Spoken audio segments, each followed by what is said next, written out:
Hey guys, and welcome to another episode of the Up Real Late podcast.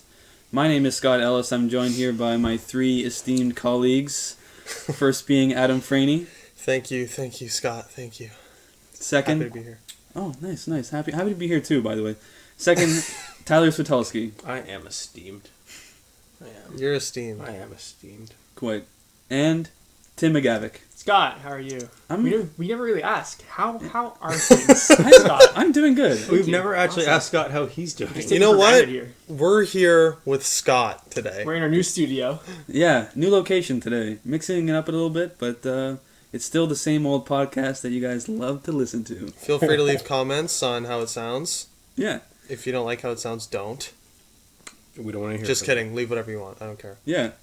So let's just run down a couple things that we're going to talk about today, just to keep you guys in the loop.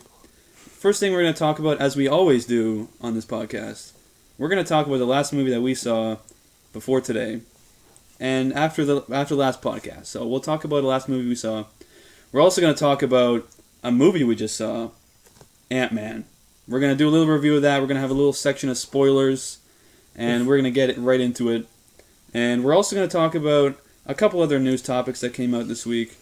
A little bit of a slow week. Comic-Con last weekend covered a lot of things. So this week a little bit slower, but there's still a couple interesting things that we're going to talk about. We're going to talk about the Revenant trailer. We're going to talk about possible Aladdin Prequel. We're going to talk about some Spider-Man news. And we're also going to talk about a little movie called Joy, which dropped the trailer. So let's get right into it. Let's start with our last scene. Who wants to start today? Adam is doing the throat cut. No way. I'll go first. Tim, what was the last movie you saw? The last movie I saw was actually Trainwreck, but we'll save that for next week because we're doing our main thing. So I'll see the one I saw before that. It's one of the ones I banged off my Netflix queue. It's been on there for a while. The movie. Wire? What? Oh, it's been on there for a while. Sorry, yes. Sorry, I thought you said... No. It's The Wire. No. Sorry. That I am watching on Blu-ray. Did you see The Wire? Looks glorious. Not The Wire, but... Anyways, just a little movie called Tucker and Dale vs. Evil from 2010. Oh, I love that movie. Scott is blown away. Oh, wow. This was directed by Eli Craig, who recently directed Zombieland, and it was written by Eli Craig and Morgan Jungerson. That's pretty much the only thing that Morgan's done. This movie stars Alan Tudyk, who, if you've seen him, you know who he is. He's in Firefly and Serenity as Wash, and he pops up in comedies and dramas. Okay. He's the pirate from... Pirate Steve. He's the pirate from, Yes. that's probably where Tyler knows him That's from. exactly where I know it from. And then it also stars Tyler Labine, who is a Canadian actor, huskier guy with a beard. Again, if you've seen Breaker High, a lot of other Canadian stuff, he's in a lot of that stuff. Is he also in Dodgeball? He's probably not in Dodgeball. Okay, just checking. Probably. He's so a this is a national little synopsis. He is a national treasure for us. This is a little synopsis of the movie. Tucker and Dale are on vacation in their new run-down mountain cabin when they are attacked by a group of preppy college kids who have mistaken the pair as a pair of backwoods psycho killers. So pretty much it flips the horror cabin in the woods thing on its head, where you have these kids that are freaked out by these two innocent hillbillies, essential characters. They just want to have their cottage in the woods. Yeah, they're trying to fix it up. And hilarity ensues. There's a lot of miscommunication. There's one scene where I guess it's not really a spoiler, but one of the characters is sawing through a log with his chainsaw. He hits a beehive. Bees start swarming him, so he runs out from his cabin with the chainsaw swinging, yelling, and the kids see him and they freak out because they think he's running at them with a chainsaw. It's hilarious. That's gold.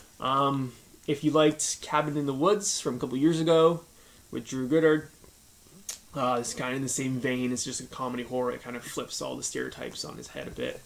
I love Cabin in the Woods. This is a light 4 out of 5 reels from Tim. Ooh, light 4. Wow. Very, very good movie. That might be our highest rating yet so far on this podcast. It was awesome. It's definitely up there. We always do a high and low 3s, but that is the highest we've given so far. I've actually never heard of this, and I love Cabin in the Woods. It's on Netflix. Check it out. This film you're talking about is on Netflix right now? It's on Netflix right now. Tucker and Dale versus Evil. I've seen this movie, and I definitely agree with your assessment. I was pleasantly surprised by how funny it actually was, and you're right, it did kind of flip the whole genre on its head and kind of flip it around so like the kids who were normally the innocent ones were really the ones that were causing the havoc. Yeah. And then the guys that would normally be the psycho killers are actually just the innocent guys. Yeah, it was hilarious. Yeah. So let's move on. Tyler, what was the last movie you saw? Well, guys, the last movie I saw is a little flick. I'm not sure if you've heard of it or not. Is known as the Kingsmen. Oh. AKA the Tyler Switolski story. God. So I'm not even gonna have to give you guys a synopsis because obviously this is one of the best movies ever created. You're an agent? I am, yes. A Kingsman. I'm British. That would explain how well dressed you are. Right? It all just makes sense. Now Everything lines up. Right? The scotch in the glass, the perfect hair. It is perfect. Wow. The glasses. The glasses. The glasses too. That's it. I told you. Yeah. You guys didn't see it, but there it is. It's perfect. Yeah. Anyways, stars a whole bunch of amazing actors. I'm not sure if it was a breakout actor or not, but I can't remember his name from the main character. I did not prepare for this, by the way, just so you guys know. Yes, Egerton, thank you. Yeah. He would have been my choice for Spider-Man, but That would be nice. Matthew Vaughn directed pick. Yes. Just all around a great movie. I'm assuming most of our listeners have seen it. Most of our listeners probably should have seen it if they should haven't. have. Let's hope so. it's one of the year's best so far. For sure. Again, it's one of these movies that spins the stereotypes on its head again. It took all those spy movies and it gave it a new twist. Yeah. It played with all the cliches, but it was fresh. Still. It was good. It spun the cliches around, but it played to their strength as well, which I think was just amazing. Mm-hmm. Awesome. For those who haven't seen, you want to just give a quick synopsis? I gave it a 5 out of 5 reels. Holy shit. I did. Because, worth a rewatch. Oh, for sure. I will rewatch it. You're dropping a 5-banger on this thing? A 5-banger. A Ty Switolski 5-banger. Wow. Boom. That's it right there. 5 fingers up. Yes. Oh yeah, you guys didn't see it, but I just gave 5 fingers up. That's it. Okay. Boom. Wow. Let's come back down from the clouds a little bit. I'm not in love with that movie. You're not in love with that movie? No. Wow. So Adam is not in love with this movie. Let me just humble you for a minute. Yeah, let's hear your last scene then. Let's see if you can top a 5 from Tyler. Are we yet paid off from last week where you were supposed to see Collateral? No. And then we didn't. No? Oh man, come on. I may have. Killing me. I'm not gonna lie to you. I saw Collateral, but it's not the last film that I We saw. can still talk. Okay. Well, did you like Collateral? Because me and Scott love that movie. Just briefly. Overrated. You guys blew it way out of proportion. Piece of shit, really. Wow. No, I'm kidding. It was great. Thank you. I gave it 4 stars on Netflix. Wow. I mean, that's 4 light film reels. It's no Kingsman out of 5. Wow. So your last scene, or you know what? You're thinking about it. You're formulating a plan. I'm gonna jump in with my last scene. Go ahead, Scott. Just steal my thunder. Yeah. You know. As always. Yeah. Go right ahead. My last scene, I'm definitely gonna mix it up. My last scene was actually a documentary. Oh. What the? Kurt Cobain, Montage of Heck. Oh, snap. Which was released April 24th. It was played in Sundance earlier last year. Directed by Brett Morgan. Yeah. Great. You know, I was a fan of Nirvana, you know, when I was younger, but I never really, you know, got too into it because it was a little bit before kind of our generation, you know, mid-90s. We were only just born, you know, when they were huge.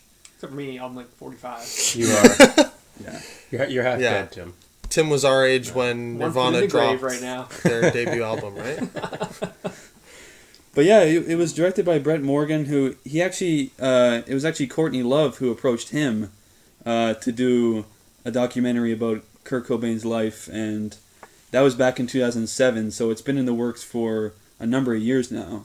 Is this the highly anticipated documentary that we've been waiting for so long? There's another one coming out next year, I think, also about Kurt Cobain. Because I think that's the one that I'm thinking of. It was just like a huge ordeal. Really? Yeah. Because I will say about this one, like, my kind of thoughts on it was, first of all, I really enjoyed this. Mm-hmm. Like, just because I've kind of been an outside kind of fan of Nirvana, of their music, and not really of, like, them. I haven't really, you know, I'm not a huge, like, fanboy per se, but I would say, like, this documentary is, like, it's like not the MTV version of Kurt Cobain's life. It's more, there was a lot of footage from live performances, some unreleased tracks, a lot of home movies that they showed, and like his personal journal entries. Is this a movie where they did like the animated? Yeah, there were some animated sequences, yeah. Which were done really well actually. His daughter, actually, Kurt Cobain's daughter, Frances Bean Cobain, was actually a co-executive producer of this movie. Oh. And everything was just kind of in cooperation with his family, and it was more, not really sensationalizing all these things that happen in his life, more just talking about him as like a human, you know? Okay. And I thought it was really good documentary, kind of showing that aspect of... I think I've become more of a fan of Dave Grohl from Nirvana. Yeah. Surprisingly, actually, he didn't make an apprance in this documentary. Really? I mean, What? Really? obviously, as you know, being interviewed, he wasn't in it. But I actually thought that was strange. That is really strange. They did have a few interview kind of segments with Chris Novoselic, who was the guitarist. So that was nice. It would have been nice to see Dave Grohl in there. Yeah. I mean, they had footage of him, obviously, from back then. Yeah. In the 90s. They have interviews back then, but they didn't have I mean, they're pretty busy right now. No, it's just Courtney Love had a lot of input on this one, right? This is the one that she... Yeah, there was a few Courtney Love segments, and Yeah. she obviously had her hand in it. You know, family, but yeah, definitely recommend it to you guys if you guys want to get an inside look at Kurt Cobain. It was really cool, and they actually didn't play. They didn't play all the big tunes that you think they would. What missed opportunity? I mean, they did. They did like different versions of them. They had like orchestral versions and like unreleased kind of tracks, and it was done really well though. Like you didn't miss it. Like you would think like the MTV version, they'd be like playing the "Smells Like Teen Spirit" music video and everything, and then talking about his death for like half an hour. Yeah. And like they didn't. It was just, I guess, a bit of not really a spoiler, but they just kind of just mention it at the end, and they just kind of fades to black. Like they don't really sensationalize it, like like you think they would. And I kind of appreciated that. His death, which is nice because it was more celebrating him. Yeah. Should we say spoiler alert for listeners? Kurt Cobain dies. Whoa. In this. Whoa. I haven't even seen the movie. He does. Well, consider it ruined. Yeah, I can't. Now I have to. He's dead. I'm livid right now, Adam. Adam, I can't believe you just did that. You didn't even say spoiler alert. He did say spoiler. Did you say spoiler alert? You know what? He did say spoiler. Shit, you should have covered your ears. That's on me. Yeah. Well, like I was saying, I definitely recommend it. So let What would you give it? I definitely give it. I'd give it a 4 out of 5. I mean, I don't watch that many documentaries, but this one was pretty interesting. 4 out of 5. What? 4 out of Scott? 5 reels. Oh. Yeah, medium 4. Adam, let's move on to you. You've had some time to let your brain marinate on your last scene. So let's. Well, I don't write anything down, so it just took me a second to mentally remember my entire review of the last film I saw. Tool. Now, are you going to forget the main star again, or no? Okay, no, that's good. Kevin Bacon wasn't in this. Feel like you guys haven't seen this, so I'm just gonna drop the title. Yeah. Interview with a vampire. Ugh. Ooh, I actually haven't seen. I have seen this. Tim has. I've seen half of it. You're kidding. I'm not. I don't believe it. That's 2 on the nose. What are you, DC? It's 2 Tyler. Wow. Well. Wow. Interview with a Vampire. I watched the entire thing. Directed by Neil Jordan. Based off the Anne Rice novel. Anne Rice also actually wrote the screenplay, which I found fascinating. Starring Brad Pitt. I call him TC. It's Tom Cruise for the layman. And a young Kirsten Dunst. Looks exactly the same. Unfortunately, it's her best performance. Her career peaked at 11 years old. Yeah. She was 11. I believe so. I could be wrong. She right might around be there. younger. She looked pretty young in that movie. Downhill from there, right? Also, Christian Slater and Antonio Banderas. When did it come out? I believe it was 94, 95. Early 90s, yeah. Right around there. The plot synopsis of Vampire tells his epic life story with love, betrayal, loneliness, and hunger. Now,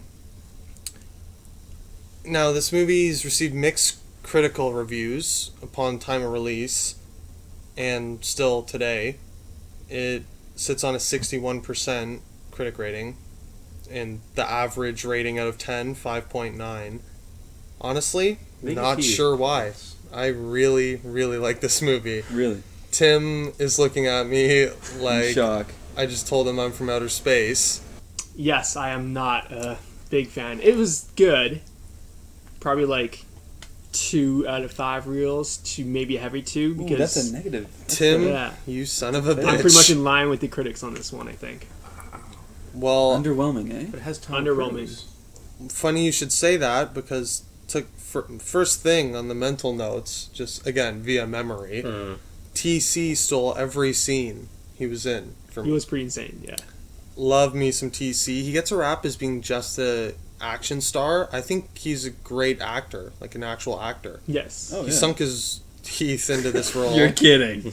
No pun intended. You didn't just say that. ladies. Totally intended, guys. You could not have any more You should intended that see pun. the shit-eating grin on his face right now. So happy with that. I don't know what you're talking about, Tim. Kirsten Dunst was incredible performance out of a child actress. One of her first roles. She's creepy, like disturbing.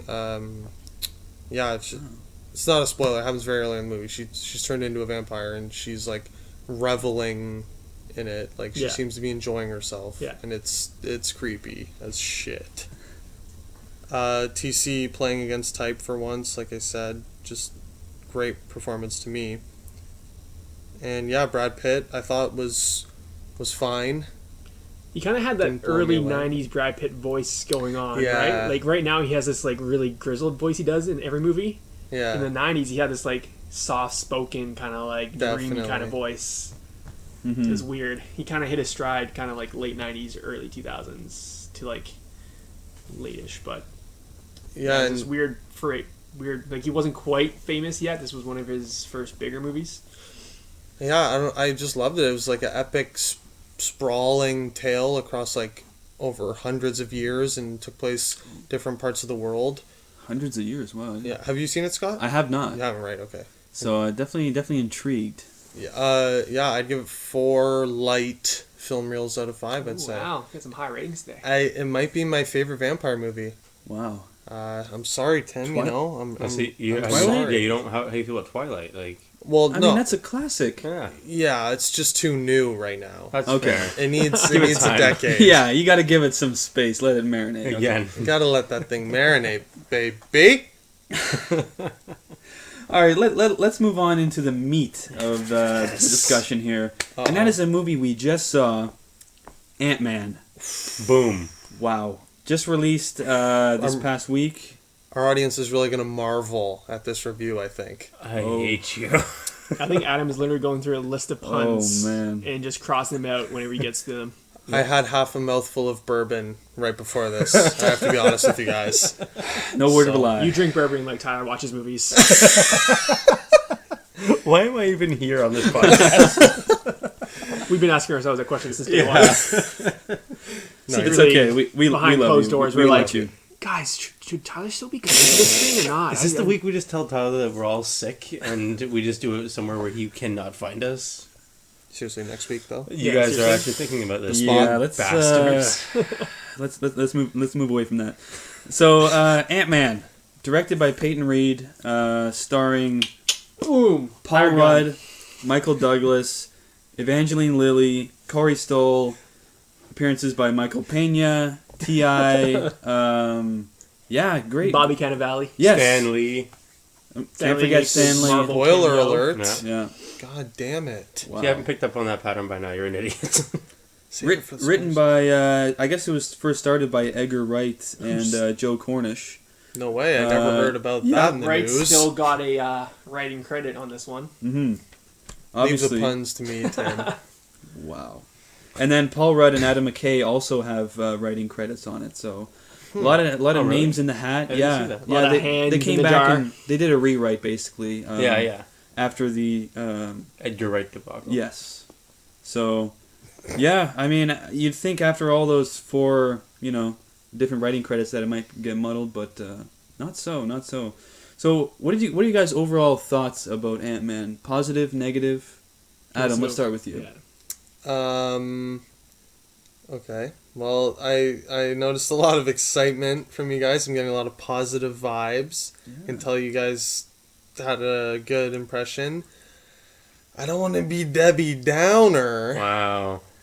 But You are totally going to be Debbie Downer right now. I didn't love it. Wow. Would you rank it in the top half of Marvel's MCU or the bottom half? For me, it's in the bottom half. Really? Well, Wow. this is their 12th film. So, yeah, it would be it might be like 6th if I had to rank them. It's not top 5 for me. It just felt like almost like in one eye out the other. It just didn't really, nothing grabbed me. Well, it was a much smaller scale. Wow. It wasn't a huge, it wasn't a huge thing, like it was. I can't. Yeah, stakes I know what you're weren't saying. high. That's it. I'm trying which to I not jump around enjoyed. there. It wasn't like spoilers yet. Yeah, it wasn't like a alien invasion or like cities being destroyed. It was just a lower key Marvel movie, which I thoroughly enjoyed. We should kind of let the audience know kind of what's going on in this movie. So basically, Michael Douglas plays Hank Pym, who was formerly Ant-Man, who meets up with Paul Rudd in a funny way, and who plays Scott Lang. And basically it's a heist film. They're trying to steal something, and basically, like you guys are saying, it was at a much smaller scale than, say, Ultron, which is like, they're saving the whole world. Yeah. Although, at the same time, even though it was a small scale, there were some high stakes, with what could happen in the end if they failed. Yes, so, yeah. I wouldn't say it's like there were no stakes, because there definitely were some. It could have grown into something larger. You could say. Yeah. You can say that. So what do we think of? Let's just start with the actors. What do we think of Paul Rudd as Scott Lang as? I thought he was Ant-Man? great. He doesn't really do anything like different with like who Paul Rudd is. Like he does a lot of the same performances, but it fit into this character really, really well. I think he'll be enjoyable to see in future Avengers movies if he pops up. I think also that Marvel they want these actors to kind of put themselves in the role, kind of like Star-Lord and Chris Pratt. I mean, who really knows what Star-Lord is like from the comics?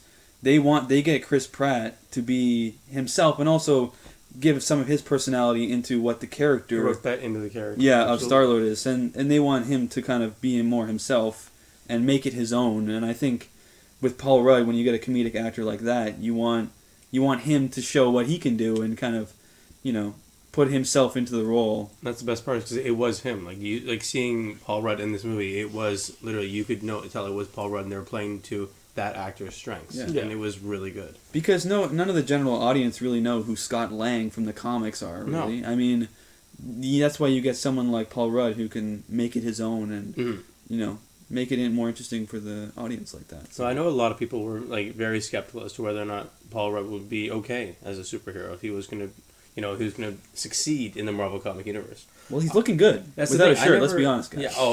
Yeah. Those abs. I mean, Get we're all abs. men here, but we can all appreciate. Little homoerotica from Scott here. I gotta say. I agree. Shout out to the trainer. Yeah. Shout out to Paul Rudd's abs. Yeah. Yeah, that one shirtless scene. All though. 6 of them. They had to get that one scene in there. They had to. Every superhero gets one. It's in every contract. Yeah. Yeah. Contractually Chris obligated. Pratt got his. You gotta show your abs. You gotta do it. Now, a lot of people were very nervous. They weren't sure if they was going to be able to do it. I did not, in my mind, I did not have a single doubt that he was going to succeed at this, just because he is such a brilliant actor. Yeah. I think the one actor that really made this film a lot better and improved it, and it just made it a lot better for me, was Michael Douglas. Mm-hmm. Just having Michael Douglas in there just made it that much more legit, knowing you have someone added like like him. credence to the movie, right? Yeah. Like, there's some star power behind this. He was awesome. We need to fit in our spoiler part so that we can start actually talking about this movie. So there's like so many points I want to jump in with. I'm like, can't do we it. can Can't We'll do get it. there. tease it a little bit. Ooh, there's a lot. Well, I just want to say, it's funny you mentioned that. Like, I think Michael Douglas is my favorite part of the movie. I'm trying to run through it in my head. he brought a gravitas to his character when he screams no at Hope Van Dyne. I felt it. I was like, whoa. It was like Caesar screaming no. Yeah. Yeah. It's Like Planet shit got of the Apes, real. yeah. It changed I everything. was about to do impression, guys, but I'll save that. Word, your shit, son. And he just his performance, like, he's a real actor. So Yeah. you just brought a grounded, like, You believe it. levelness to his character. Yeah, and I thought, like, and Paul Rudd's character didn't bring that for me. I kind of just thought he was like a generic, faceless character. I really did. Like, he was just did nothing In his for own me. word, in his And I own like words, in Paul Rudd's own words in the film, he did say he was expendable. So Yeah. I mean, Like, I'm happy he's going to be part of the MCU going forward, because I like him. I love Paul Rudd personally. Just, I don't know, I feel like they didn't give him that much to work with. We mentioned Adam McKay rewrote this, and Paul Rudd rewrote it himself, and I just didn't feel that snappy, like, witty energy to any of his lines, for me.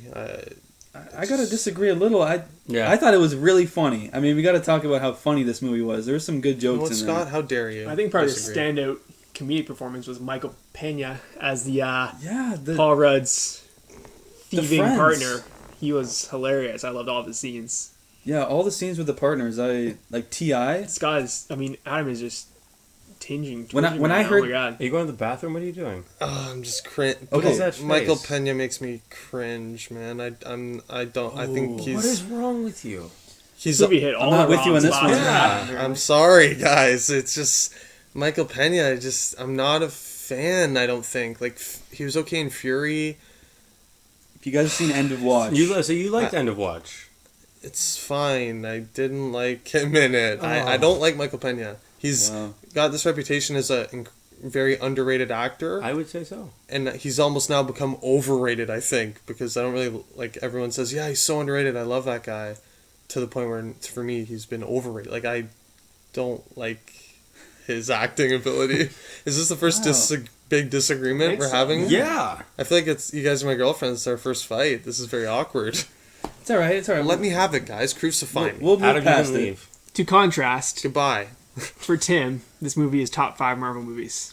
Oh, There we go. Only thing above this would be Iron Man, Guardians, Winter Soldier, Avengers, the first one, Ant-Man, number 5. I was laughing. I think it was the pretty... only thing above this is Iron Man. Well, I said Guardians, it's top Avengers. 5. It's just funny. It's definitely in the top half of the Marvel movies. There's only 4 movies better than this. That's so it's middle of the road. No, it's a little bit better in the middle of the road. Okay. Slightly above. It's But one. But it's way better than like Iron Man 2, Iron Man 3, Thor 2, better than Age of Ultron, yeah. all those. Okay. I agree with all that except Age of Ultron. I would put Age of Ultron first, and then this would be under that for me. Wow. No, like I Oh, would put above Age of it. Ultron Oh, you put that. above like Yeah. Okay, this. yeah. So this would probably be 6th for me. Like I didn't. Yeah, I don't want to sound like it was like dog shit. I hated it. It was not that. It was just still like it just fell flat for me. I do have one small criticism about this movie. I feel like they kind of I can't even say most of the things I'm about to say. Okay, let's keep Do we going. want to? I just want to mention Spoiler. Ti because when I had no idea. when I he was gonna be when I in this. heard that Ti was going to be in this, I was like, "You're kidding me? They're going to get Ti? He's not. What does he know? The Rubber Band Man? Yeah. Come on, Peyton. Throw Edgar Wright back would to the never. childhood on that tune there. Rubber Band Man. But he was actually pretty funny. He wasn't in it very much, but I Yeah, they actually, didn't, like, I actually thought he overuse him. was he was well used. Yeah, Well, he was an identity thief. I think that was the first time I saw him act. Yeah. And I actually he's acted before. Yeah, oh yeah. Oh, okay. Takers, Oh, yeah. Tim. Hello. Come on. You guys have named 2 movies he's in now. I'm shocked by this. Yeah. You don't Wow. know the Hayden Seriously. Christensen classic, Takers? Oh, wow. It's Let's just push that one to the back of the memory Real banks. cut deep on and, that. most forgettable film of 2011, Tim. ooh. Perhaps you've heard of it. we gotta Franny's not a fan. we can't forget about the villain in this movie, Yellow Jacket himself. think we Corey did. Stoll. I thought Corey he Stoll. was great. Yeah, He had this presence in the movie the whole time. Like, yeah. he was awesome. Adam, again, not looking too thrilled. to Really? play. I disagree wholeheartedly. Wow. I thought he was just completely like mustache twirling. Okay, there was not an ounce of hair on that man. It's a metaphor, Tyler. Okay. True, though. He is hairless as a lizard. The Jason Burkhart look. Yeah. By the way, shout out to Jason Burkhart. I think Jason Burkhart could have played this role better, actually. Our good friend, Jason Burkhart, for the listeners. Yeah, I love him in House of Cards. He brings depth to his character, and again, just... maybe it was for me the turnover with the script, bringing in all the new writers, and the turnover in director. Something maybe got lost in the shuffle. I gotta agree with you a little bit more. I mean, I really like Corey Stoll as an actor, and I feel like the material that he had to work with, like he did a really good job for what he had In Ant-Man? in Ant-Man. Okay. And I feel like I kind of agree with you. Like they didn't write him a juicy enough part. Like he wasn't a huge part of it really. He was just like you said. He was just kind of like mustache twirling metaphorically. But Thank you. I feel like there could have been more. There could have been more there that he could have had to work with. It could have been a bit deeper. But I honestly, just kind of jumping back to the Michael Douglas thing, I would rather have seen us. I'd rather us have gotten like Hank Pym. Like, Thank you. I know he's old, incredibly old, but I would rather have seen a Michael Douglas Hank Pym be the Ant-Man in this. That's my thing. Film Is like, over I feel like they totally glanced over Hank Pym's character. He's so important to the Marvel comic universe, and Yeah. they're kind of skipping over him and starting with this brand new character. It's like, okay, that's good, but I want to know more. Like Hank Pym is so rich in the comics. Like I want to know more about him. They deep have character. downplayed his character a lot because he's the one that actually makes Ultron in the Ultron storyline. He And they just kind in of the comics, in the In comics, the comics, yeah. yes. In the movie, they've just gone with Tony Stark and Eric Bana. No. Close. Oh God! Oh wow! Tony Stark and Bruce Freudian Banner. slip right there, guys. Wow. Wow. Well, technically he was once Bruce Tim Banner. Likey's Does the that first mean? Hulk Does movie. that mean you like that one better? No, actually, I haven't seen the first Hulk movie. Oh. Don't. So yeah, they just kind of skipped by Hank Pym's character.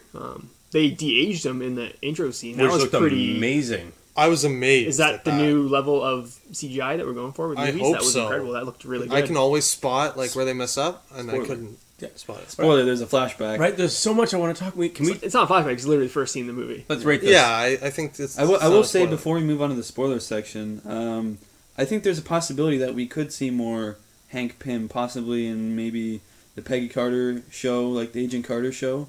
I mean, there's Yeah, a you gotta get possibility, young. right? Guy to pop up in the Peggy Carter series. Oh, Yeah, that'd be cool. I mean, there is that. But we've already seen young Hank Pym, so you can't like We've recast. seen youngish Hank Pym. Like We've seen like 40. 1989. That was '89. right? We could go back more, and they could Okay. cast the young. Okay. you Hank can Pym. go like 50s, 60s. Good point. Good Yeah. point. Good point. Speaking of which, older Peggy Carter was in that scene. I didn't even recognize her. Yeah. Yeah. That's her. Good time to switch to the spoiler Yeah. section. Vague spoiler. thank you. Sorry if I've ruined Ant-Man for you. I'm sorry. It was a literally 10 seconds and did not mean anything. Well, should we rate this thing before we jump to the spoilers? Yeah, we're yes. rating this let's give it a rating. You guys go and then. Tim, start with you. Late 4 or 5 for Tim. Okay. I loved it, and we'll get into some reasons I loved it in the spoilers. Why don't you just give it a 6 out of 5 if you loved it so much? Can we do that? Why don't you just marry it? Just kidding. If we can do that, Whoa. I'm changing my Got vote. tense there for no, a second. I'm changing my vote for Kingsman if we can do that. 6 out of 5. No. Just give your rating. Ant-Man though, Tyler. Ant-Man. Stop talking about Kingsman for 1 I second. cannot do it. It's such a good movie. I gotta go with Tim. Light 4. Yeah. It's Light tough. 4 what, guys? Light 4 reels? Stars. Oh, Reels. 4 light reels Reels. out of 5 reels? Yeah. Oh, okay. I want to agree with you guys and say light 4. Do And you want I'm to? gonna go. I'm gonna And go you light will. 4. You're not going Thank to. But I feel like in the future that it might change. But I think I really enjoyed it, so I'm gonna go. We light should clarify. 4 We reels. did just cut out this movie like an hour ago, Yeah. so possibly could change. But as of right now, Right now, light 4 reels. Adam, over to you. what, like 1 probably? Negative reels. I'm giving this a heavy 0 out of 5. Wow. No. Okay. I'll go with a heavy 2 out of 5. Ooh. Really? And this is mid-Marvel movie, which means the other Marvel movies are like 2s to late 2s. The ones below it. Yeah. Yeah, Wow. for sure. Wow. This changes a lot Both of things. Thors, Incredible Hulk, Iron Man 2, Iron Man 3. Iron Man 3. Iron Man 3. And I think that's it. I didn't hate Got it. it. I didn't hate For Iron me, Man. those are all heavy 2s. Okay. So they're on Along with par this. the rest of that. Okay. That's okay. We don't all have to agree. So Yes, we do get Well, out. apparently not. Well, me and Adam we do usually have to do, so this is Tim, breakup time for us. I'm so sorry. You've been such a good friend. wow, I can't believe you picked Ant-Man over me. it's an emotional moment, like you guys. Yeah, I'm going with 2 heavy film reels out of 5. All right. Didn't hate it, but flatlined for me. Middle of the road. That's okay. Any scenes you guys really want to talk about? Spoilers Spoilers. section. Spoilers. Tyler, you had a point earlier you wanted to mention that was too spoilerish to even mention. Yeah, I forgot what it was. Okay. Perfect. I loved the subatomic when he goes quantum. Oh, shit. Ooh. Holy shit! Was not expecting that. That was was- very very cool scene. That was like That's probably my favorite part, Yeah. I think. The visual Yeah. side of that. Yeah. I don't know, Peyton Reed, I don't know where he was hiding. I don't know where the director that. of Bring It On came up with this idea, but I have to bravo on that one. I will say we saw it in 3D IMAX, and I think watching this scene where he goes basically, there's this limiter or whatever it was called on his suit that basically stopped him from shrinking too Regulator. much. Regulator. Yeah. And he basically turned it off and just shrunk super small, and it just was crazy. It was like a trip. He was like Yeah, an you're going ant. into like he's smaller than like a cell, and it goes beyond that, and he's just in this weird, maybe like dark matter energy kind of looking place with just like black smoke-ish. It was almost... It reminded me of Interstellar. Yeah, for a little bit, got into like that Okay. fifth dimension type thing. Yeah, it was like this weird kind of dimension. All I got It is a very for some reason I got Alright. Interstellar. yeah. It was very strange. Ooh. Alternate reality was mentioned many times by Hank Pym. Although this was probably my favorite scene, I also felt like it was a missed opportunity because I wanted to lean over and whisper to you guys, we're getting a Doctor Strange like reference cameo right here. Kinda. Unless that scene in itself was a Doctor Strange reference. But I literally thought like Doctor Strange would come forth and be To like like, help him with it or something. yeah, I'd be like, Scott. Did you guys notice in that scene? I kind of maybe it was like Wait. Sorry, was that your Benedict Cumberbatch impression? Because that was almost on par with mine. That was Adam's Bits material. I didn't even register that. Me neither. Scott. Is that deep enough to be Benedict? That was perfect. Wow. Okay, sorry. I wouldn't even attempt. I can't. But I'm no Tim.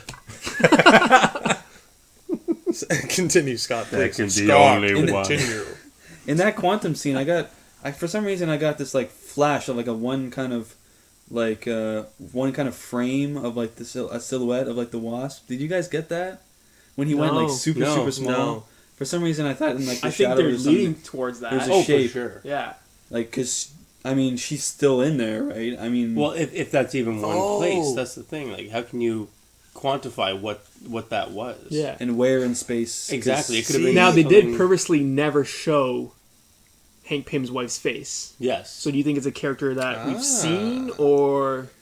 Because there's Maybe even they that just haven't photo that cast they... her yet. I think There's a she was photo in- that he looks at, that's possibly probably just having cast her. I mean, yeah, there was a family photo, But and her hat's covering her face, so they purposely either haven't cast her, or... Which is probably what it has as the been. Wasp, she was wearing the mask. She was there. wear mask. We never got a chance to actually see who Hank Pym's wife was. I as much as I'd like to think that they're going to bring someone in, I feel like that they just did that to kind of simplify the story. I think that they didn't want to put in too much Throw detail chain where references. something was unimportant. Yeah. let's talk about some especially spoiler things. Okay. Tons of Easter The- eggs in this movie. The Easter eggs, Tons. but also the after credit scenes, which Oh, we did get a I little just remembered my Wasp thing. action Sorry. there. I mean, I don't know if did you guys think when they first cast Evangeline Lilly Never even crossed my mind.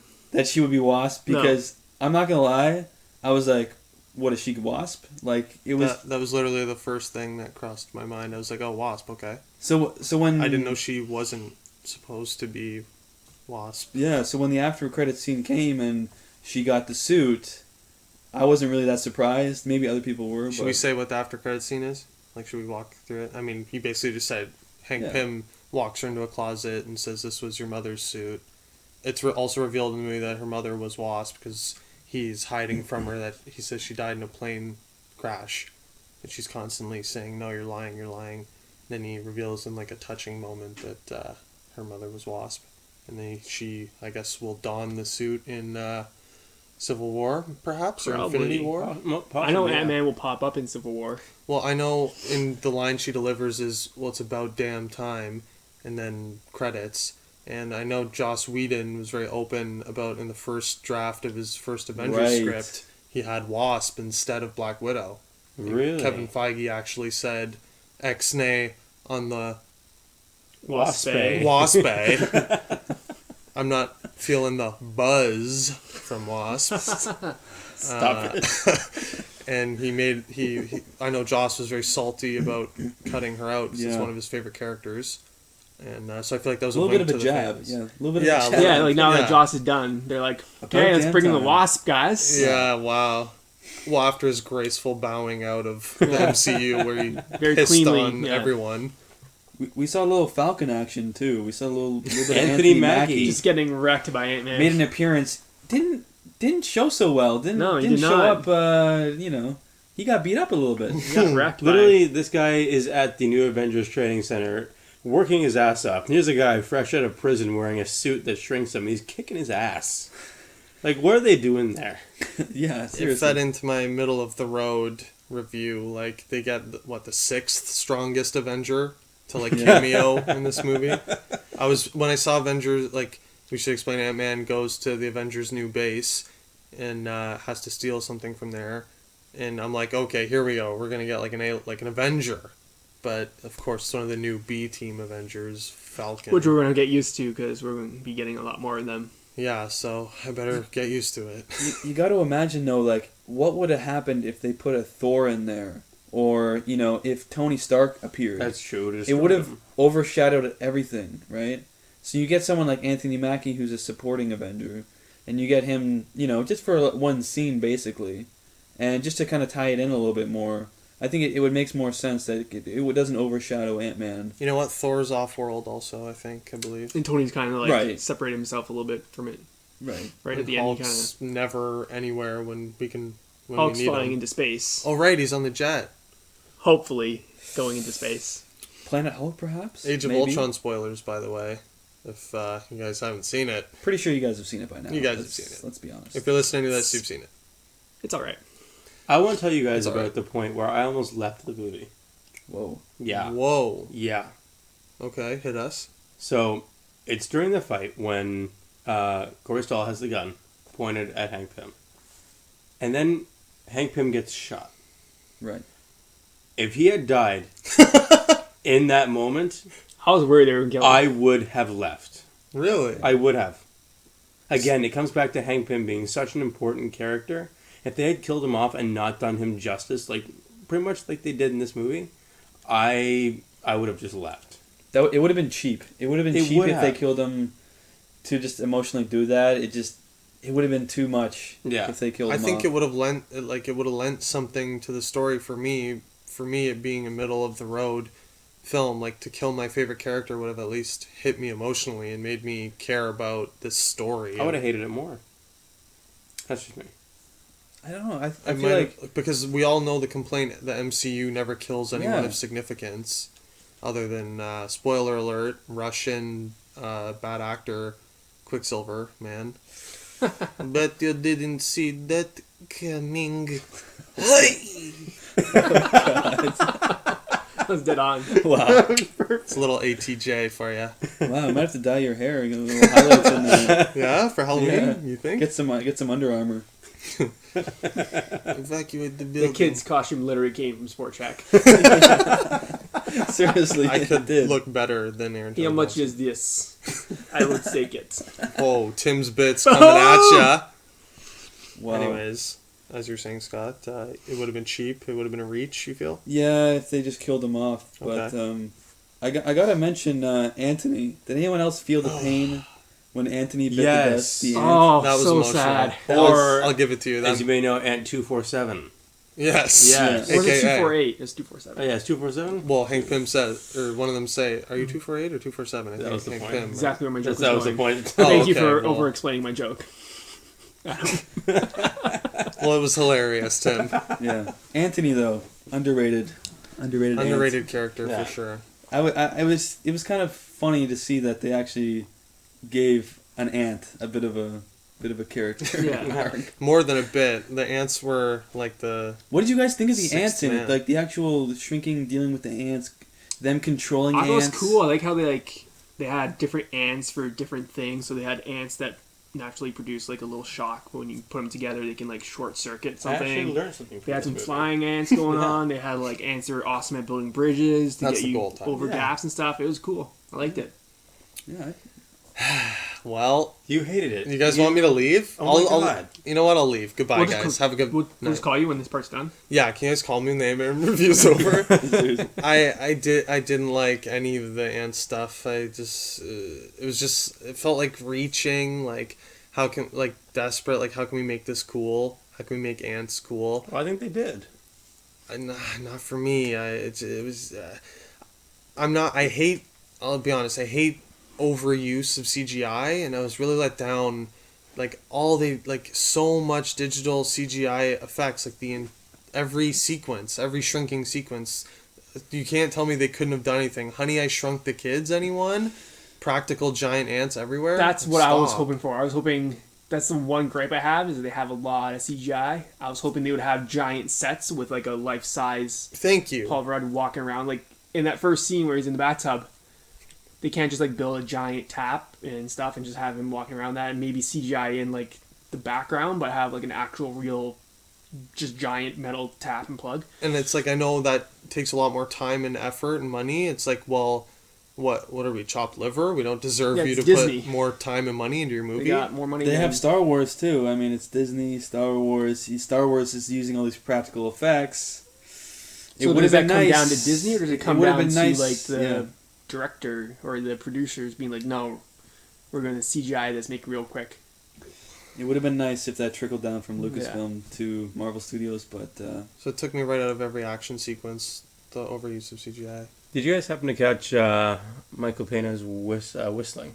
Yeah, when he told him specifically not to whistle. Yes. I didn't catch the song though. Do you know what the song was? No. It's A Small World After All. really, That's fitting. Yeah. that's When good. was he whistling, sorry? It's A Small World After All, obviously making fun of the fact that they're ants shrinking, but it's also owned by Disney, Oh, Disneyland. shit. right? When was he whistling, though? Well, literally when he went and had he punched the guard yet? He had to be the security guard. And Yes, right before he turned the Paul Rudd's like, pressured the don't water. whistle. You don't need to whistle.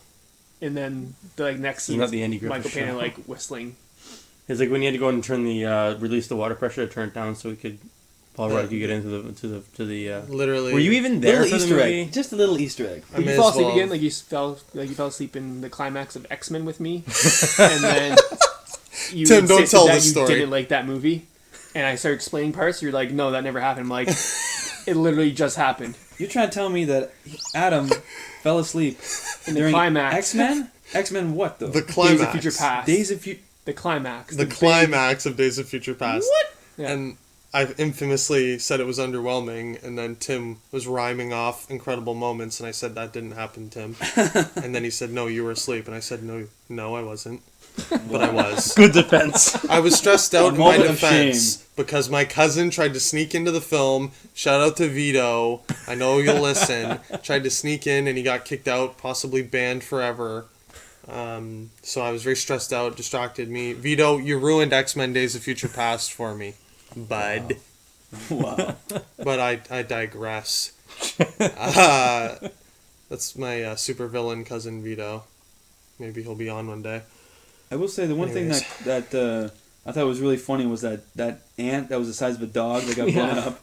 I mean, that was actually terrifying. That was Yeah, that was terrifying. I'll give Like, you that. That was weird looking terrifying. dog, man. What if that bit you? Yeah. You're done. Speaking of blowing up, I also loved when the Thomas the Tank Engine blew up. Yeah.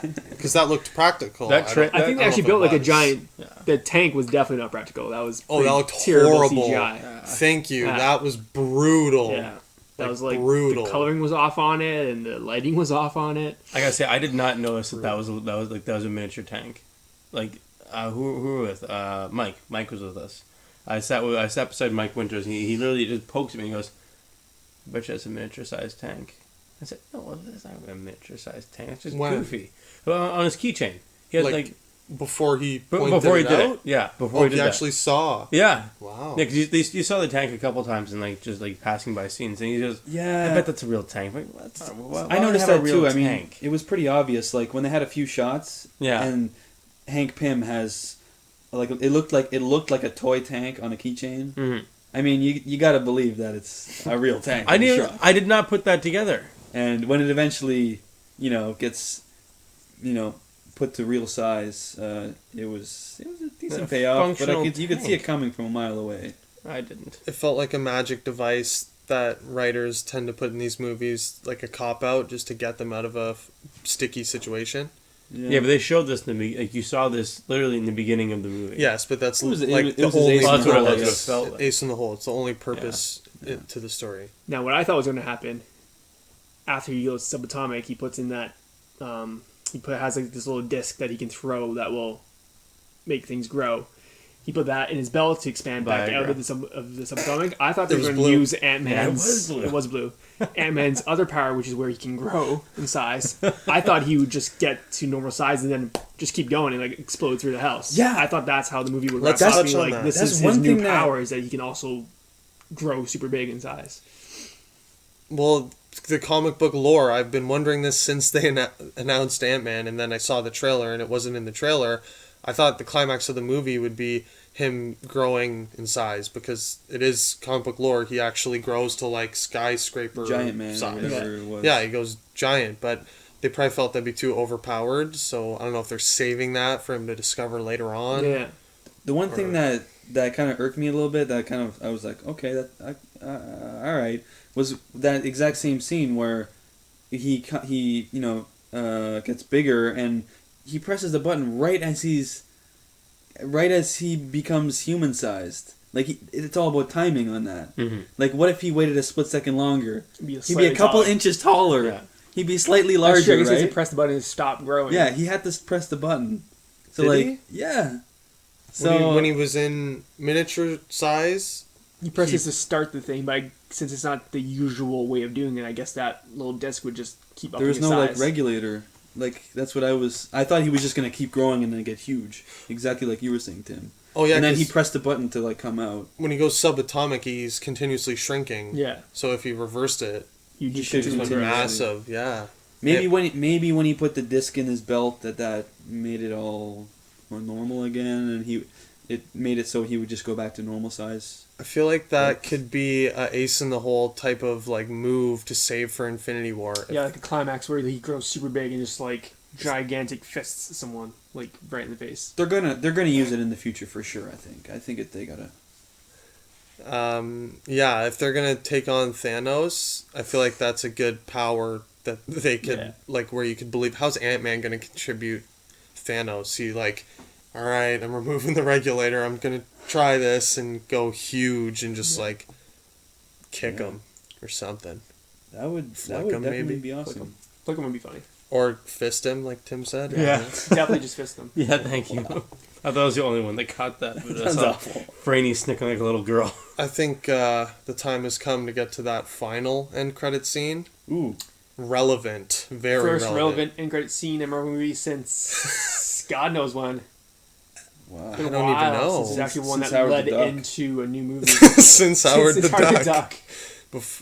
Pivotal. Pivotal Since scene. the pivotal Howard the Duck scene.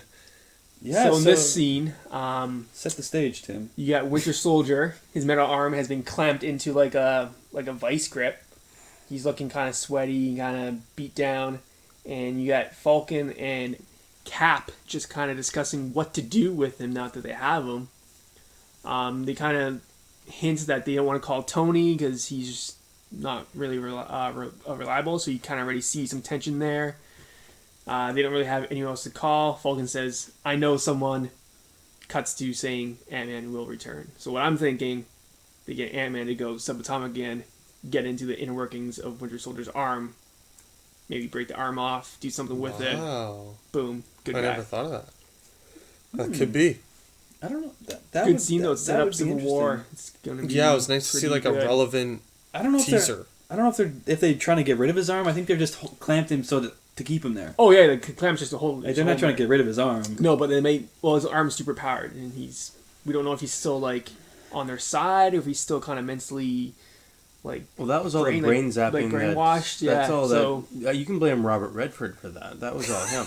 personally, the man, not Yeah, the, I know. The actor. the actual I actor. blame Robert Redford. Yeah, I blame Robert Redford. I blame him for a personally. lot of things. Yeah. So do I. Yo, fuck Robert Redford. Namely, tanning in senior citizens. His face looks like leather. Just aged leather. That's Bad it. leather. Let's not go too far. I don't mind No, hey, that no, much. Scott. Get He's on, Scott, he's a piece of good actor. shit. Whoa, we fucking hate I Robert love Redford. Robert Redford. Scott, get on our level. I'm joking. Wow. Yeah, he's actually a fantastic actor. He's a great. great man. What's happening? We can literally blame him for the Winter Soldier because if he hadn't done But that's it. Knights at the Condor or whatever that movie is, that's what the Russo brothers based Winter Soldier off of. I think it was called 11 Nights at the Condor. I'm probably butchering the name. Look it up. 70s It's spy thriller. Sounds right. Yeah. Yeah, so definitely setting up. It's a couple nice end credit scenes setting Yeah. up the rest of the MCU. Let's change it up though. We liked Ant-Man for the most part. 3 out of 4. We liked it, but Never Adam. Adam did not. let's move on to some news topics this week. First thing we got to talk about is the Revenant trailer. Just dropped the other day. Leonardo DiCaprio, Alejandro Inarritu, who directed Birdman, of last year Oscar fame, is directing this movie. Wow. Tom Hardy also, Donald Gleason. Yeah. What did you guys think of that trailer? I think we got another movie with Tom Hardy having his face covered by stuff. He's got quite the grizzly man beard going on in That's this 3 one. now. Yeah. He's got that. Mad Max, his face is covered. He's He's a dirty guy. a dirty, dirty guy. If you guys recall from our bonus episode, if not, check it out. This movie was Adam's most anticipated and mine, probably over Sicario, but I knew Adam would have it. Most anticipated Yep. fall/winter release. This movie. Have you watched the trailer yet, Adam? Or are you still on your media blackout for this one? I watched it before Okay. I came here. It I does wish not I spoil could've. anything. That's what I'm concerned about. That's why It doesn't. I haven't watched it You yet. kind of get like it's pretty much just quick shots of Leonardo DiCaprio looking Just action. angry. Yeah. There's some horse chase scenes that look phenomenal. I don't know if they've strapped a camera to a horse and just like ran it with him. There's some beautiful looking scenes in this movie. Yeah. I'm very excited. It's basically, it's set in the 1800s, early 1800s. 1920s. DiCaprio plays this explorer, Hugh Glass. Is it Glass or Gas? I think it's Gas. Glass. Either way, he's an explorer. Tom Hardy and Donald Gleason. And there's another actor whose name is escaping me right now. The We're the Millers kid? Yeah. Yes. Yeah. Yes, he's also in it. And they're together, and all I know and all we know about the plot of this movie is basically that he gets mauled by a bear and left to die. I mean, that's a crazy setup for a movie. What more do you need? Yeah, and I mean, I think it's a perfect vehicle He's got for bears. DiCaprio Perfect. to I mean, This I'm could gonna be call DiCaprio's it right now. I'm calling it right now. Scott. Whoa. Best actor. He's gonna win it this year. I could see it. Holy He's in the shit. hands of a director who's coming off the best picture from last year, best director from last year. He directed 3 Oscar-nominated roles from last year. None of which won. Here's the Michael problem. Keaton probably should have won, but Probably the biggest snub in a while. Yeah. But yeah. Here's the problem. It's you can't look at what he's doing. You gotta look at what else is coming. The rest out. of the field. the DiCaprio curse. Yes, Which is- Yeah. That's exactly. terrible timing for his movies. Yes. So what else I haven't is coming seen out? any movies this year where I was like, this is going to be Best Actor nominated. Do we Although have it's any not really biopics that- coming out? I mean, I don't. I mean, we did have that James Brown biopic this year, right? Yeah, but, Yeah, but I feel like that wasn't as well received Yeah, no. as The it Black- should have been. That's the Black Panther prequel, wasn't it? That was a James Brown biopic? I don't... Wow. I just have this feeling that this is finally going to be the year where he gets his dues. His Well, dad we have bod to see the has rest of paid the off. field. I pray that you're right, Scott. There's this one shot of him crawling through the mud, Yeah. and Okay. It reminded me of that scene in Wolf of Wall Street where he's on the Quaaludes trying to get to his car. But much less funny. And he's just in agony, and there's this one shot in this trailer where he's just going insane, crawling through the mud, and you can tell this Leo is just swinging for the fences on this performance. He is just going all out, leaving nothing on. It's like that's never even been his problem. Like he very rarely mails it in. Like every Oscar nomination he's had, I believe he's had like 3 or 4. He goes there. He gives it everything in his being. I haven't even said what I thought of the trailer. Adam, what did you think of the trailer? Thank you, Scott. It blew me away. I know this is obviously no surprise. Anyone who knows me, give me a little Leo D. I get pretty pumped. It is the best trailer I've seen in so long. I probably like it. Like, I'm obviously more excited for Star Wars, but I think I might like it more than the Star Wars trailers. Or Batman vs. Superman, anything, you name it. Revenant, the trailer, the cinematography blew my mind. Yeah. Wow. Like, literally blew my mind. I couldn't believe what I was seeing. It had the Birdman-esque, they looked like tracking shots, I guess. I think you're going to get a lot of tracking shots in this movie. Yeah, I don't think it'll all be one take like Birdman. No. But this Inarritu guy, I will say, he's good. He shot this film with all natural light. Yeah, no artificial lighting. So when you see it shows all the exterior shots. There's no color, correction or anything on any of these shots. Super tough to do because you're gonna have a shitty day with weather one day, and you're just like it's all about timing. Yeah, but that's the beauty of it. So patient to do this movie, and it's gonna pay off. Is there any scenes at night? Because if it's natural light, wouldn't it be like pitch black? Well, we'll find out. We'll find out. Yeah. I hope. I mean, going back to the Leo D winning the Oscar, the only competition I see that I've heard for like best actor predictions is Eddie Redmayne has a film coming out where he plays a transgender. Ooh. And he did upset Michael Keaton last year, and he's like an Academy darling. He loves to shake the hands and kiss the babies, so he could sneak in there and steal one from Leo D. I know our good buddy Jake McCannell wants to murder him for stealing his favorite actor's only Oscar opportunity. So I could be adding Eddie Redmayne to my hit list if he steals one from. I mean, he did have an awesome performance in Jupiter Ascending as my well. Oh God. Is that 2015? Maybe he'll be up for that. I hope so. I hope so too. I will say that I really love this trailer, and it's definitely. I mean, we just had Comic-Con last week. All these trailers dropped. Revenant beats them all in my opinion. I agree. So pumped for this movie. I agree. Although I will say, I don't think it beats Star Wars because we saw the Star Wars teaser before the Ant-Man. I almost shed a tear. Me too. I was crying in on the IMAX. inside. To see that trailer in IMAX, 3D. The 3D was good. I was a little Make no moist mistake. around the eyes. Okay. That bonfire when Luke's reaching, or whatever character it is reaching out to R2, all the flame like embers and sparks were like blowing around the theater. It was magnificent. And when that hand is holding Darth Vader's helmet. Oh yeah. I mean, the 3D on that was pretty amazing. JJ didn't shoot it in 3D, right? I know he shot it with IMAX. with real IMAX for a portion. I think like 15-minute sequence or portion. I would assume probably that Millennium Falcon chase scene was shot in IMAX. That looks gorgeous. I don't know if he shot in 3D, but I remember Star Trek Into Darkness blew me away with like the first 10 minutes in 3D. Like that 3D was really good in that lava. Yeah, the lava and the volcano, and like when they're running through those red bushes.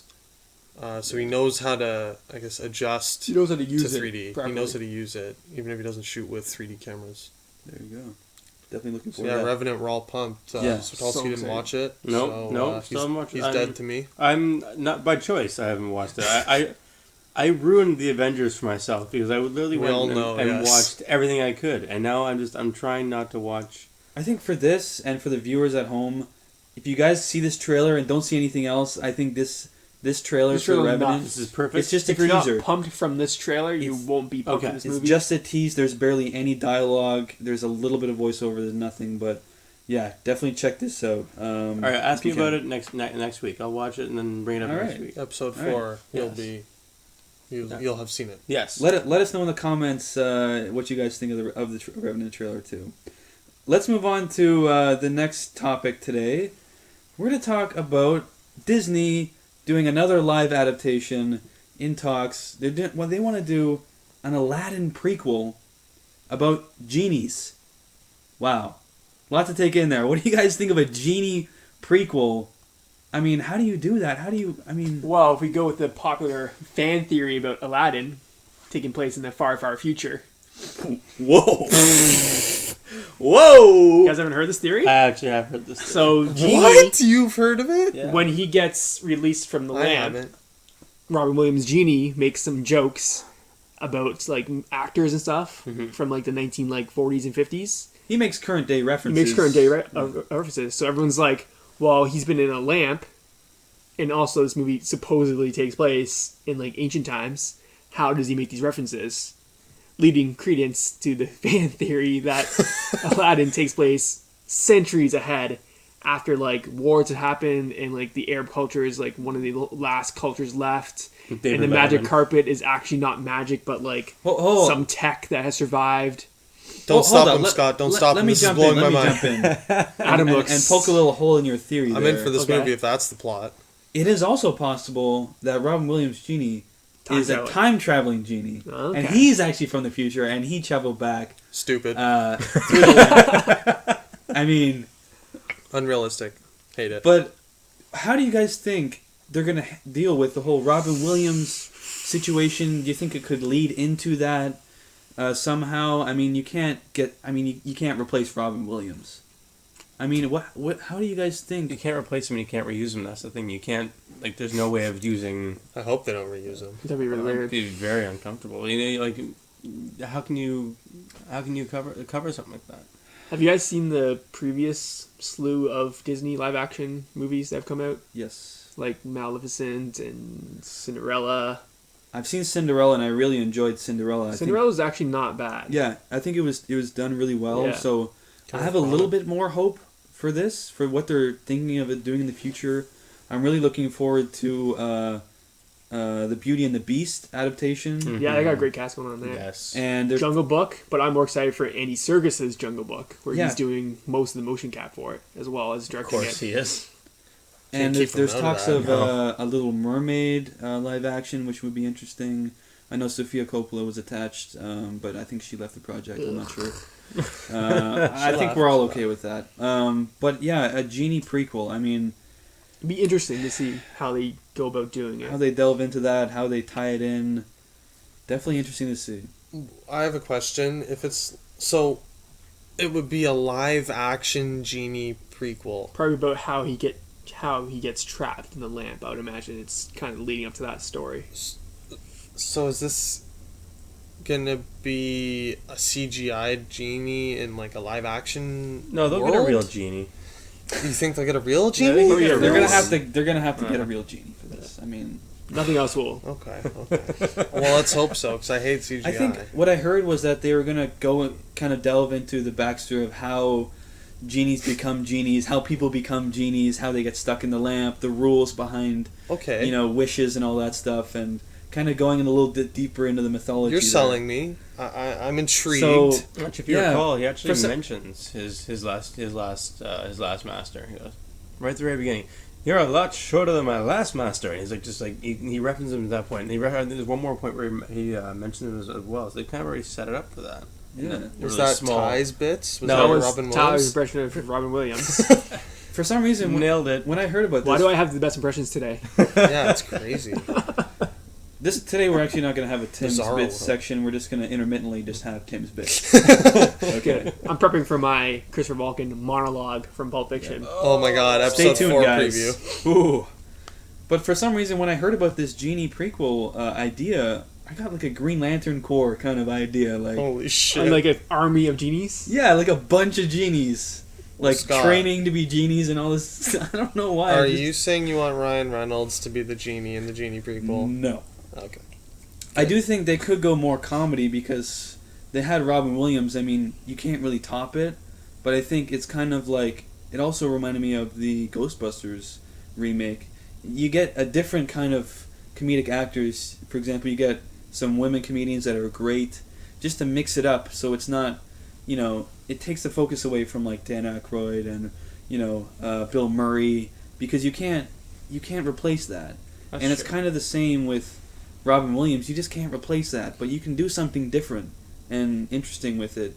If you get some other comedic talents in there, I think it could be pretty funny too.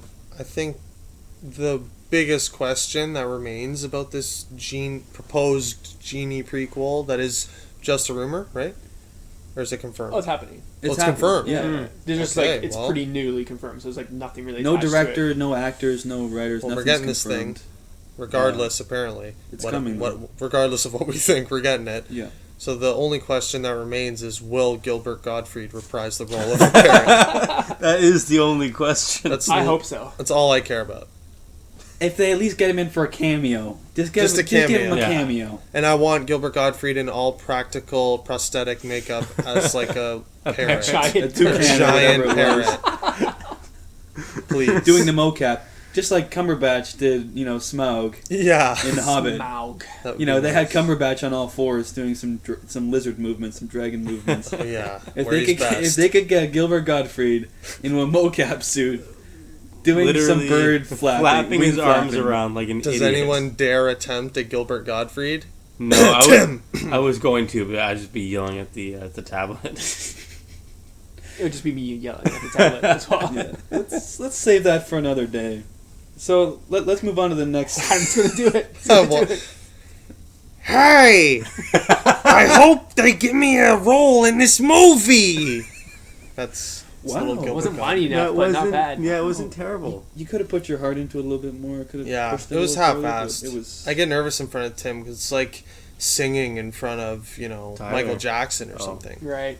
Or Tyler. Yeah. I understand. It's like singing I'm in front sorry. of, I yeah. can leave if you want. Yeah, can you leave and I'll close my eyes and do my real Gilbert Gottfried? We'll save that one for next time too. Thanks. So yeah, that'll be definitely interesting to see. Affleck! Hey, Scott, Definitely continue. interesting to see, what kind of director, what kind of actors they get for this. do you think they're gonna whitewash the cast? Or You do mean they're that gonna literally, cast, not? Do you think they're just going to cast like a bunch of North Americans? Okay. That's what I'm getting at. I don't think- remains to be seen. Yeah. They'll probably get There's some great talent. Nev Patel, the guy from Slumdog Millionaire, whatever his name is. They'll probably get him. Probably the guy who For crashed a Aladdin. boat as well as a helicopter. Jake Yeah, Life Gyllenhaal, of Pi. probably. Or the Prince of Persia Yeah. himself. He has played a Persian prince. Yeah. Jerry Yes. Bruckheimer produces this. Yeah. Oh boy. Let's move on though. Away from the genies, back to the comic book realm of Spider-Man. They recently announced the writers for the upcoming Spider-Man standalone film. Tim is not impressed. Tim is unimpressed. Tim's giving a thumbs up. I mean, a thumbs down, sorry. The writers are Jonathan Goldstein and John Francis Daly, who have previously done such classics as Cloudy with a Chance of Meatballs and the upcoming Vacation reboot, among others. Esteemed resume. Yes. So what do you guys think? Do you guys think that these two are a good fit for Spider-Man, considering what Marvel has sort of said the tone they wanted to go for? They wanted to go for like a breakfast. A John Hughes film? Yeah, like a John Hughes film. Feige has said he wants it to have a John Hughes vibe. So they hired two writers who are currently or have written like a raunchy R-rated comedy, Yeah, like a John Hughes vibe. like a John Hughes vibe, right? I haven't seen Cloudy with a Chance of Meatballs, but I have heard good things about it. I have heard as well. I've heard Not bad, actually. amazing. It's pretty You've good. seen it, Tim? Yeah. And So- I have a girlfriend. I have seen Cloudy with a Chance of Meatballs. Wow. I don't know. Shout out to Tim's girlfriend. Marvel, I usually trust most things that they do, so I'm open to it still. But I don't know. I'm more open to Disney's Marvel. That's what I'm talking about. that's the Marvel he's talking That's about. what we're getting. Yeah. Disney. Totally just slipped my Yeah. mind that. Well, never it's mind. Sony. It's Sony, but it's also Marvel under Marvel's kind of. Yeah. Ty, have you They got heard? their arm around Sony, Yeah, helping be them like, out. We'll help you guys. This is We the first have I've this. heard about the new writers. Right. I don't know if you've heard Disney actually did a deal with Sony. Yes, yeah. They're doing a I knew Spider-Man that. movie. Thank you, I will Adam. say little Easter egg for the Asshole. listeners.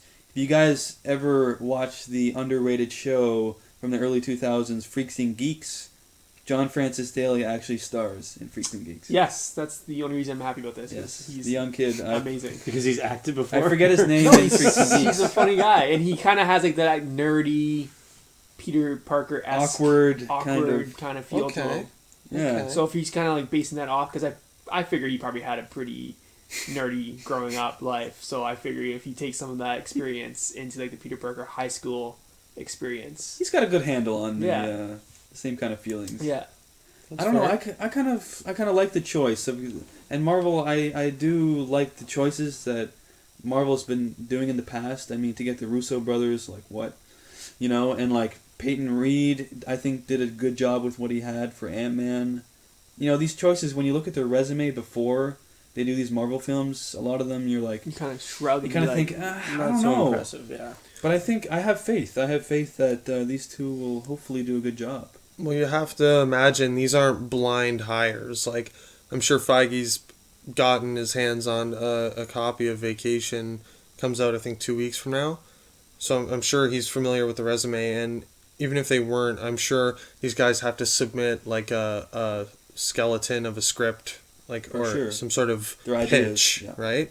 So I'm sure, like, if he's bringing these guys on, they must have wowed Feige. I trust in Feige. We trust. I think. I will. I really like. I don't know if you guys seen the trailers for the new Vacation movies. that's It pretty. looks funny. really funny. Yeah. I was impressed. It looks It hilarious looks to me. jokes. Like I was laughing aloud. yeah, we'll see. yeah. Makes me Chris excited for Hemsworth. Chris Hemsworth in Ghostbusters. Yes. Based on this comic performance, already he looks hilarious. Showing his comedic chops for Yeah. sure. Showing a lot. We'll see. Yeah. Showing a lot. Well, let's move on to. We're going to talk about the Joy trailer. I don't know if you guys have seen this trailer for the movie Joy with Jennifer Lawrence, Bradley Cooper. Robert De Niro. Yeah. And the old crew back together. David O. Silver Russell. Lining play. Yeah, David O. Russell, Bringing the crew back. who also did American Hustle, among others. The Escaping me Fighter. right now. Silver Yes. Linings Playbook. I Yes. Heart Huckabees. Apparently is underrated, but got bad reviews You at can the skip time. that movie. Alright, we'll do. Three Kings though was pretty Three solid. Kings, that's what I'm forgetting. Do you guys think this movie could be good? I mean, it's kind Oh, of to me. I almost got like it's kind of more the same, but I of think what we've seen in the past. But based off David Russell's track record, we can expect. expect a pretty good movie. So you At guys least. saw the trailer? You saw the trailer, Tim? No, Okay. Well, I meant to. I think I've just outed him. Yeah. Svitolsky, did you watch half of it? Or I do. I have not seen it. No. Good. Have you, Scott? I have. I have Okay, seen so it. have I. I have seen it, and Are you guys just talking now then? Yeah. like I was saying, This is our I podcast have now, this- Scott. nice. Yes. Nice. I just have this feeling like it's more the same. I do trust David O. Russell. All his last Yeah. films, I mean, have been really good. I've become a big fan. I mean, you can't really argue 3 straight Best Picture nominations. That's very impressive. Yeah. It's just Jennifer Lawrence. I mean, kind of. I feel like she's doing like a lot. I keep seeing her a lot now. But Jennifer Lawrence I can love do her. no and Bradley wrong. Cooper. I agree. So you can shut it right there. Like, Bradley how Cooper many- is also great. Can How do many no movies- wrong. How So many shut movies it.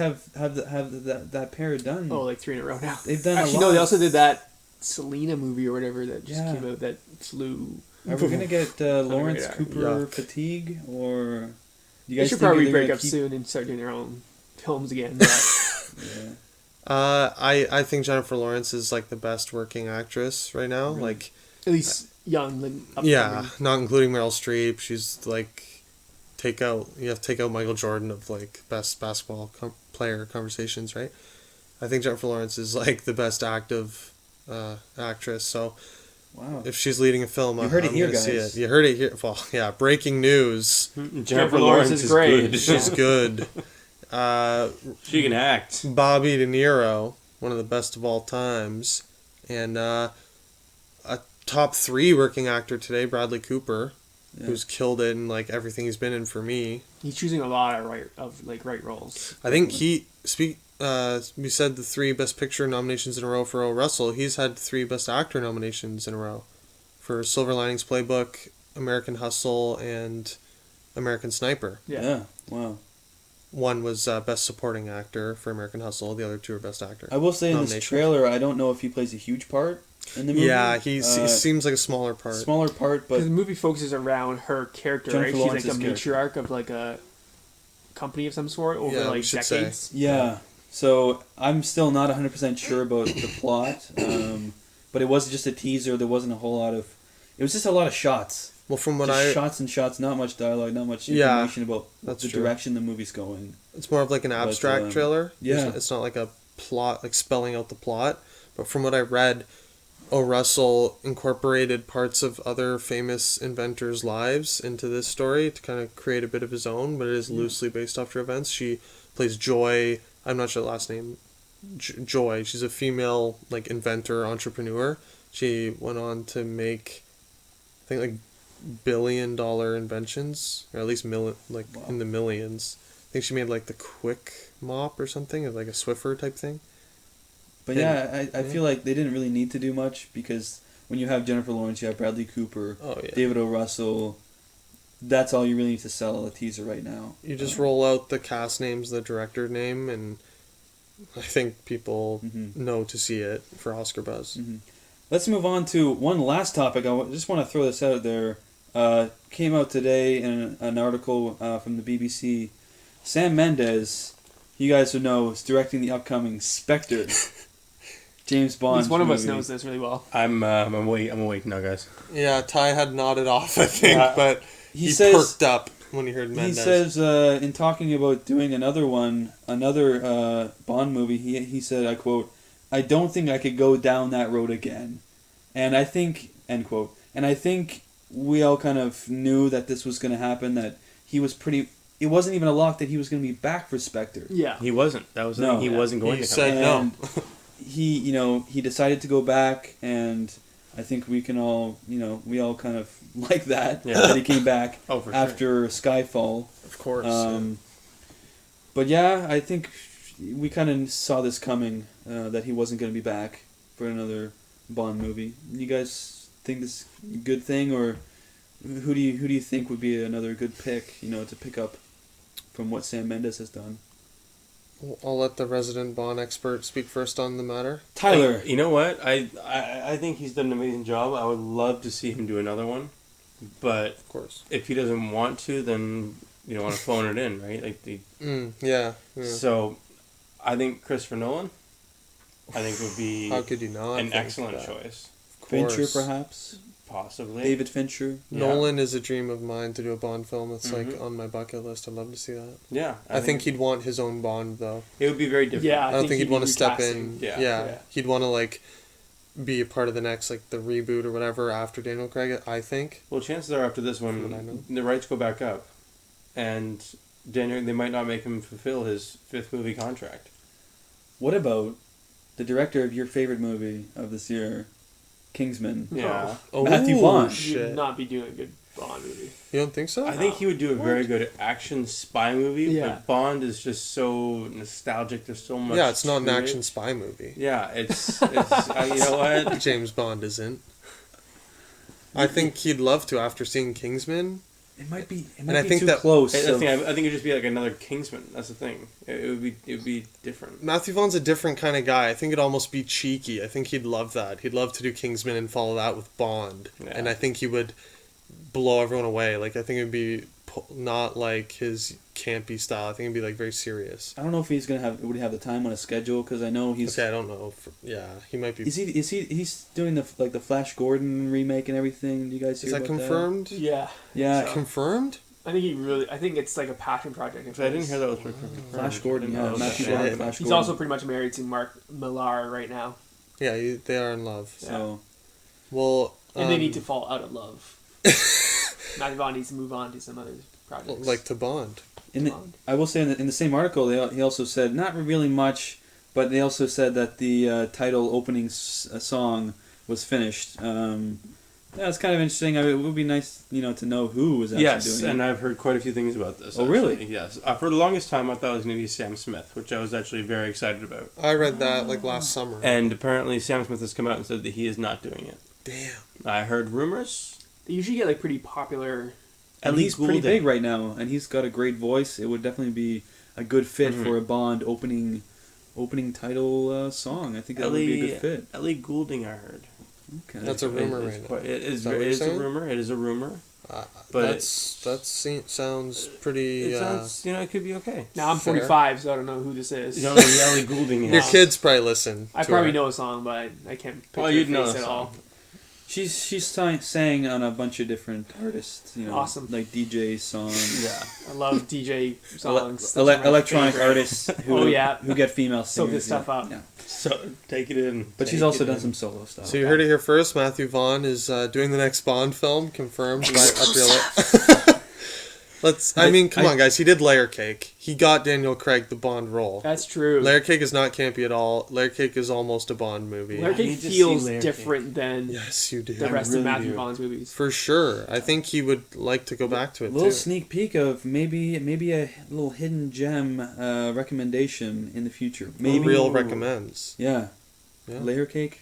Keep your eye on that, guys. I do want to ask Tyler, or if you guys have any favorite opening title Bond songs? Ooh, shit. Jack White? Oh.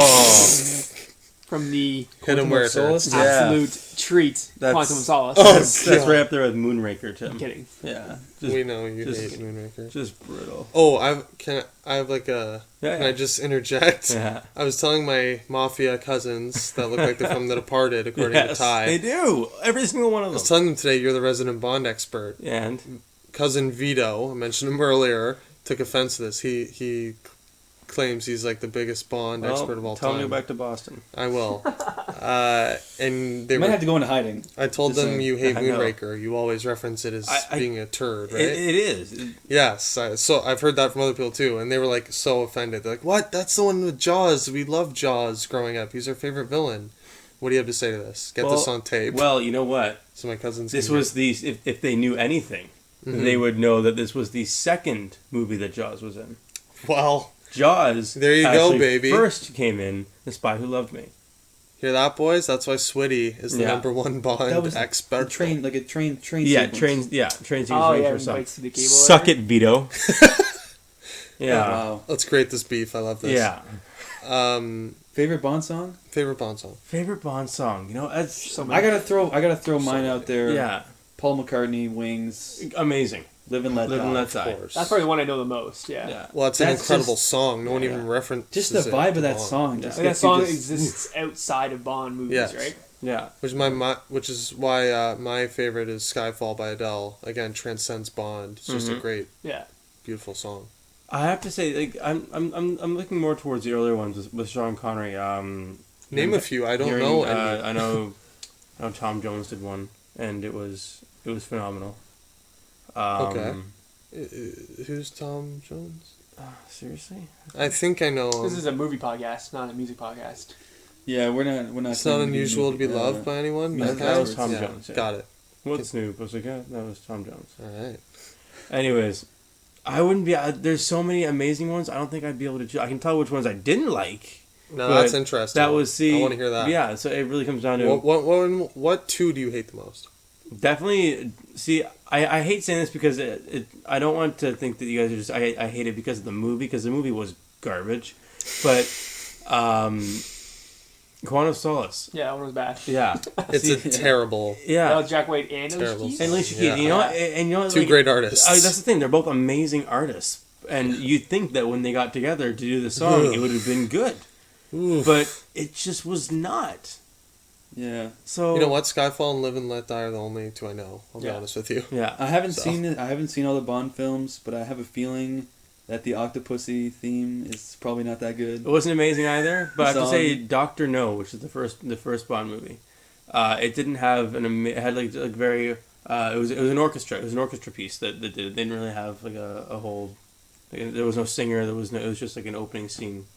with an orchestra. Mm-hmm. I'd say so. That one probably would have to be it. It was a great piece. That's your favorite? No, the ones I didn't like. Okay. It was a great piece of music, but it didn't have the same Bond feeling that they hadn't hit their stride yet. That exactly. was the first Bond movie. Like they actually used that song later on in all the movies. If you heard it, you'd be like, oh, okay, well I heard that little bit in Skyfall. I heard that little bit in one of the Roger Moore movies. Like they reused it. It just wasn't an actual theme song. What's your favorite off the top of your head? Off the top of my head.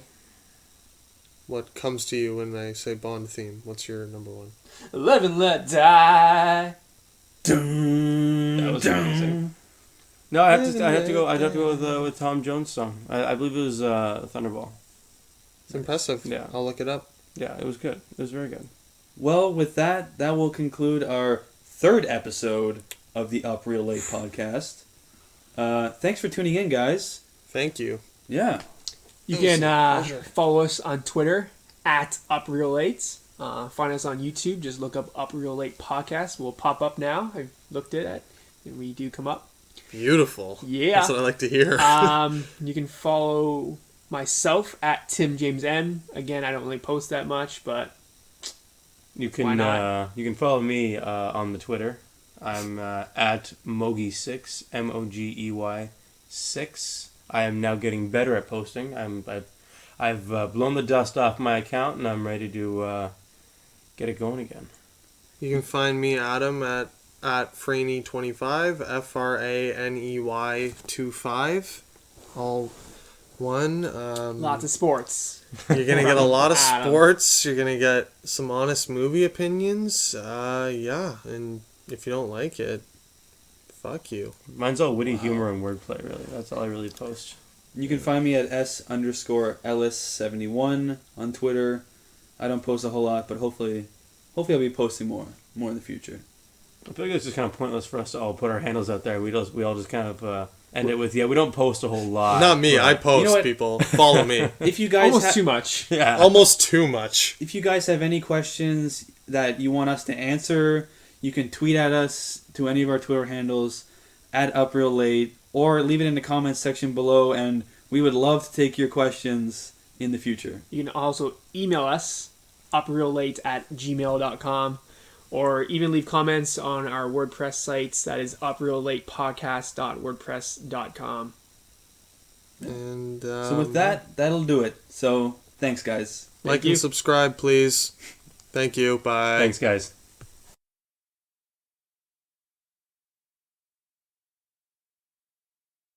Like